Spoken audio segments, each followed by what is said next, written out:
Shock now turning to sadness for the Florida State University community following an on-campus shooting that left 2 people dead and 6 injured.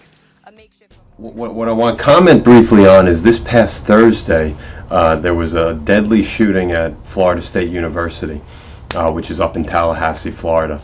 Now, it's been only a few days, but there's been some information that's been trickling out from the administration as well as from the sheriff's office, the authorities that are investigating.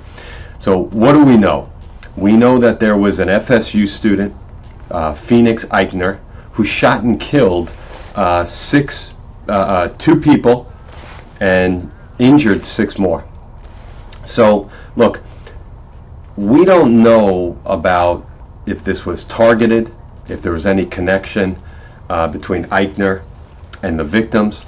We don't know if there was any motive behind it, if there was any political issues behind it.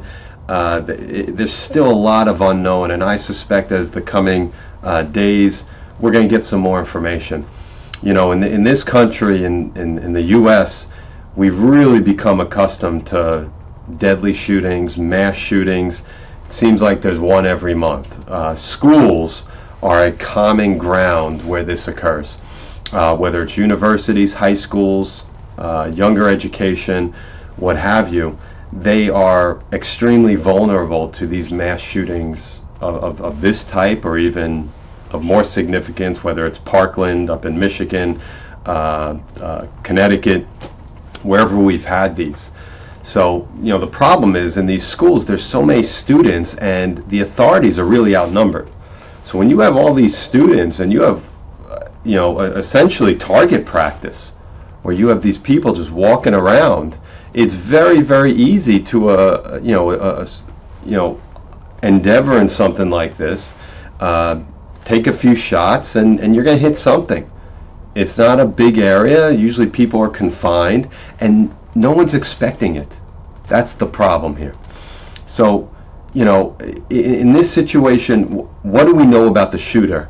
And, you know, I've looked at, you know, various news outlets, whether it's CNN, NBC, Fox News, CBS, New York Times, any of these outlets, they've all been generally reporting the same, you know, key, key points here. You know, look, we know he was an FSU student. We know this guy, this kid, was the child of a Leon County sheriff's deputy. So where this shooting happened was in Leon County, which is where Tallahassee is, which is, right where Florida State University is. Now, what we know about the deputy, and she, of course, has not commented. Naturally, the shooter, you know, who was taken into custody, will not and has not commented. He's invoked his right of silence. But this deputy, his mother, is a member of the sheriff's office for 18 years. So this is a very, very unique situation where you had a child who, I believe he was 20 or 19 at the time, whose mother is a deputy in the county where the shooting occurred. Now, one thing we also know that I found interesting was he's a member of he was a member of the Sheriff's Advisory Council in Leon County. Now, I've never heard of these advisory councils. Obviously, I do this for a living in terms of representing victims of violent crimes, of shootings and whatnot. I've never really heard or come across these types of advisory councils, related to, different counties here in Florida. I think this is great. The council, I mean, that's something that is admirable, of what appears to be, a vision or a goal of designing and providing communication, essentially, between the youth and local law enforcement. So I think that's great. It's a liaison, if you will, from police officers to the youth, so they remain connected. I think that's great. And what we also know is it appears as though joining, according to CNN, joining the Sheriff's Advisory Council requires a background check.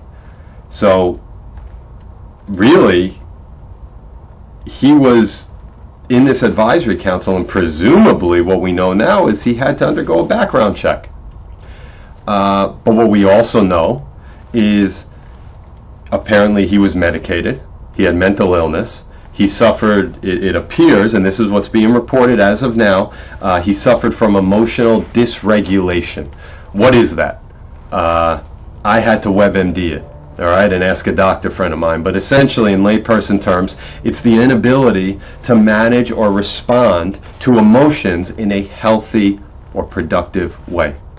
So do we, can we link this type of emotional dysregulation to the shooting, or was there some sort of triggering event that led to some emotional response and then have a shooting? You know, we don't know. You know, these shootings happen so frequently, and that there's so many different situations that occur that you don't realize may play a role in the ultimate outcome, which is the shooting. We just don't know yet. So, but what we do know is that he was medicated. He was off his medication, it appears. Now, here in Florida and really around the country, you know, whenever you have these shootings, after thoughts and prayers are extended by every politician, our thoughts and prayers are with the families and the victims of the families involved in this terrible tragedy. Invariably, it turns into a political discussion. It turns into a gun debate, a Second Amendment debate. You know, what do you do? Ban guns, ban firearms, this won't happen. Me personally, I'm a big Second Amendment guy, and I'll tell you why is that important. Because one thing that I do know is the police, as great as they are, they can't be everywhere. They're not always there with you, and we're not walking around with Secret Service like all these politicians. So you do need to have the ability to protect yourself in a responsible way. So when we look at situations like this, you have an individual who presided in the state of Florida, lived in the state of Florida, and in the state of Florida now, you could carry a firearm and you don't need a concealed weapons permit. Now, I have a concealed weapons permit. I carry, you know, and I have my permit on me, but I don't need that anymore. So that there's a lot more freedom here in the state of Florida when it comes to carrying firearms. Now, do I ever want to engage in a right to bear arms debate under the Second Amendment? Absolutely not. What I always want to discuss, though, is what can we do, maybe not necessarily to prevent these types of individuals from carrying firearms and having that threat of attack or a terroristic attack like we have here, but maybe providing the necessary either security measures or protections for individuals to mitigate this type of risk. Because when you look at the gun laws, the problem here is it's not black or white. Every shooter, every suspected shooter is different. They all have different backgrounds. I mean, look at this kid. He's a sheriff's deputy's kid, for, you know, a deputy in that county for 18 years. He sat on the sheriff's advisory council, but he did suffer from mental illness, it appears. There is concerning rhetoric now that there's some anecdotal reports, you know, now that all the news outlets are, you know, fleeing down to Tallahassee. They're interviewing students, and now all these students are coming out that there was some concerning rhetoric by this kid, whether it's you know, joking about deaths of minorities, commenting about George Floyd, you know, recounting his opinions on Rosa Parks or African Americans and rights and gentrification, and, you know, that he apparently is a Nazi sympathizer or something along those lines. That's all concerning. Is one related to the other? We don't know yet.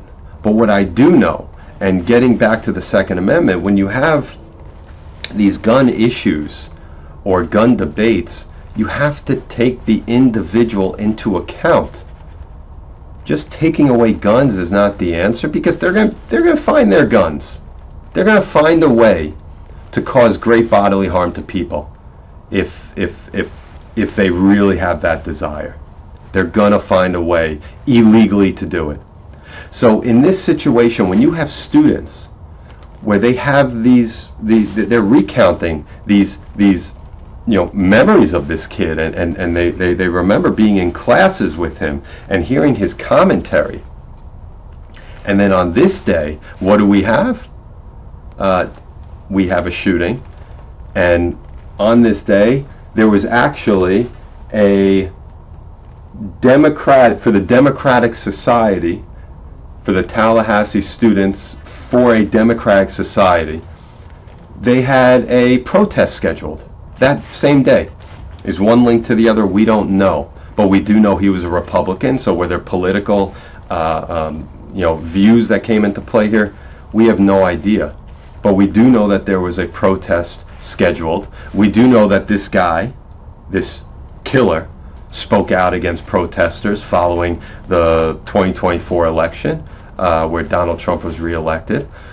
Is that play a role here? We don't know, but when you have this culmination, this perfect storm of events and circumstances where you have someone who presumably was within his right to carry a firearm, and the gun utilized to kill these people was a handgun, if I'm not mistaken.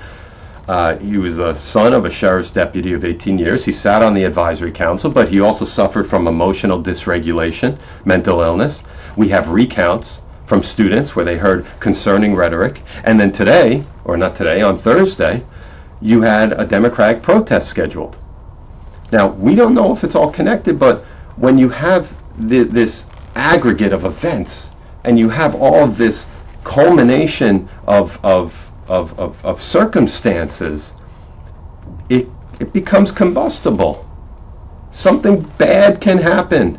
Something really, really bad can happen.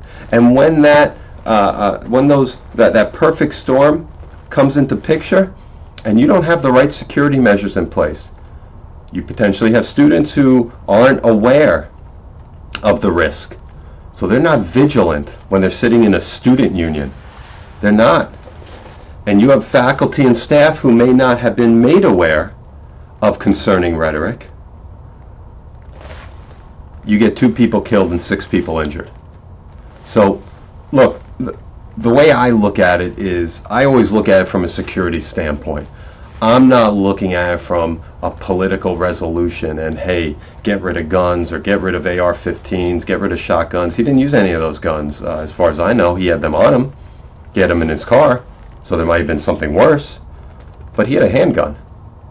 So, the political viewpoints and the political rhetoric related to the Second Amendment are talking points.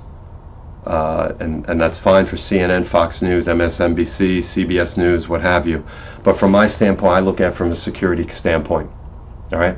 I look at it as someone who's done this for years, who's litigated and tries cases involving negligence.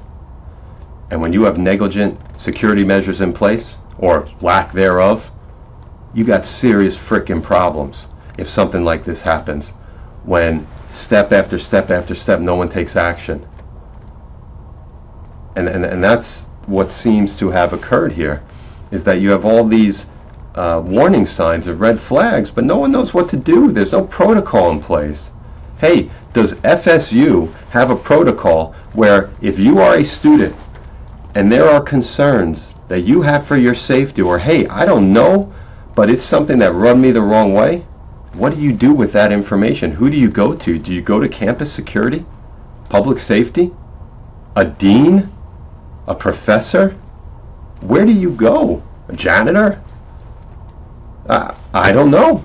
And I'll tell you, as a father, obviously, I can't imagine, those kids, the 2 that were shot, and the victims, what it's like as a parent. I can't even begin to fathom that.